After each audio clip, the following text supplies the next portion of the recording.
Deep Space Nine was one of the Federation's single most strategically, historically, and socially important outposts in the entire Milky Way galaxy in the 2370s, serving as a frontier starbase in major conflicts such as the Dominion War, but what really happened in the later years of the Star Trek universe. Hello everyone, my name is Captain Jack and welcome to Trek Central.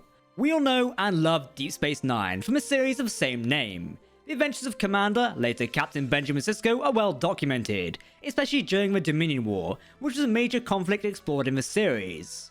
As former Klingon Chancellor Gowron once put in 2373, 5 years ago no one had heard of Deep Space Nine or Bajor. Now all our hopes rest here.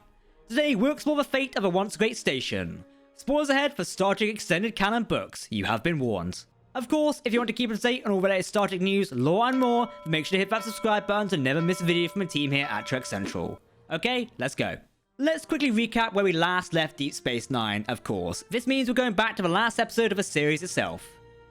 2375 saw the end of the Dominion War, and DS9 was the location of the signing of the official declaration of peace between the powers of the Alpha and Gamma quadrants.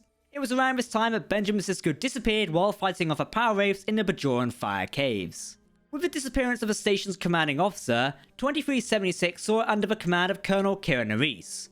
One of the major changes enacted, following the change of command and the conclusion of the Dominion War, was a total upgrade and refit of the station. Infrastructure upgrades on both DS9 and the USS Defiant took place, with the goal of replacing the station's uncooperative Cardassian computer systems. Additionally, new defense technologies like quantum torpedoes were added to the station. Even though the Dominion War had ended, the threat of the soldiers known as the Jem'Hadar had not passed. The station would find itself attacked by a trio of rogue soldiers, who sought to change the result of a previous war by starting a new one. Although the Jem'Hadar were all killed in action, the station's support starship, the USS Aldebaran, was lost with all hands, but Deep Space Nine was saved from a fusion core overload.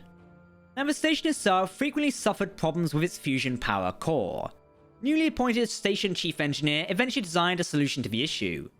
The Starfleet Corps of Engineers assisted via towing the abandoned Empok North station and transferring its fusion core into Deep Space Nine.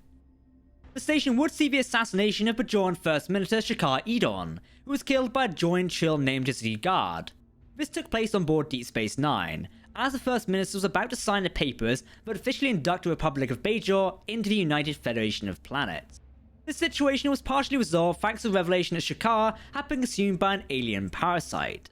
The parasite's race were mortal enemies of the Trill, who ended up using Shakar for their own purposes. Deep Space Nine was locked down and quarantined following this revelation. It was around this time that Captain Benjamin Sisko miraculously returned from his stay with the Prophets. Later that year, September 26, 2376, saw the crew of Deep Space Nine, past and present, attend the official Bajoran ceremony on joining the United Federation of Planets. The turn of the 2380s would see Deep Space Nine continue to be a major player in Starfleet's galactic events. With the Borg invasion of the 2380s taking place, DS9 saw the arrival of a task force led by Captain Jean-Luc Picard of the USS Enterprise E, along with the United Klingon and Romulan fleets. Thankfully, the Borg was soon defeated and fled the system. 2383 would see the last operating year of Deep Space Nine as we know it. During this year, the destruction of Deep Space Nine would take place. A battle between the forces of the United Federation of Planets and the Typhon Pact would occur. Federation intelligence received evidence that Andorian terrorists were planning to destroy DS9, giving cause for an investigation into the matter. This was ultimately unsuccessful as the station was eventually destroyed. The real danger of the situation came when DS9 fell under attack, shortly after the return of the Breen freighter Renfrein, which was being escorted by the Romulan warbird Electrics. With the battle breaking out, Breen and Zangethi warships decloaked and began attacking the station, forcing the Federation to begin a mass evacuation after discovering antimatter charges attached to the station's fusion core. While the station was being evacuated, explosions around the fusion core took place, crippling the station's ability to eject its fusion reactors. Later investigation led to the discovery that the charge was designed to cripple the station, but not destroy it.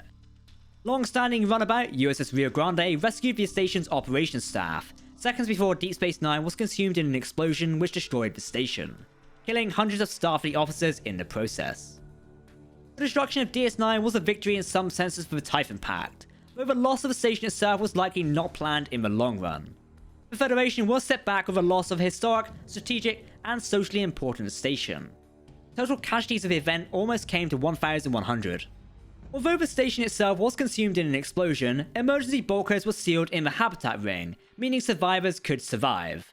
Notable individuals include Julian Bashir, Serena Douglas, Kieran East, and Cassidy Yates. Though Yates would lose her starship, the SS Zosa, when it was rammed by an enemy starship forcing a warp core breach. Of course, we know the station survived in Star Trek Online, which takes place in its own storyline, covering events following the end of Star Trek Nemesis. Star Trek Online sees the station still operating as a hub for Starfleet and the Federation in the 25th century.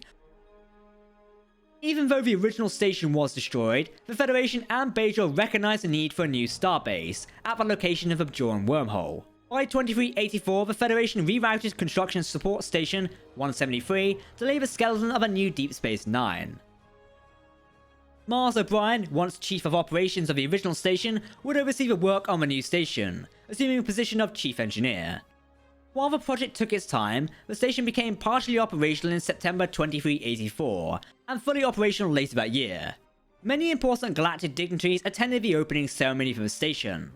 Such individuals included Federation President Bako, Chancellor Martok, and Grand Nagus Rom, to name a few. The adventures of a new DS9 Mark II would continue well into the 2380s, but that is a story for another time. Now, with Star Trek Picard taking place in a brand new modern Star Trek series in 2399, it does have the power to override the fate of DS9 in the comic books. Of course, this would require returning to the station and exploring that aspect of the galaxy once again. For now, we'll need to wait and see for whatever comes around. Let us know what you thought of the destruction of Deep Space Nine. Would this be something you'd like to see in Star Trek one day? We've listed the Star Trek books you should read in the video description below. Take a dive into the extended Star Trek Litverse and tell us what you think. If you want to keep up to date on all the latest Star Trek news, lore and more, then make sure to hit that subscribe button to never miss a video from the team here at Trek Central. You can also follow us on social media or join our community Discord server. For now, I've been Captain Jack, thanks for watching, and we'll see you next time. Live long and prosper, my friends.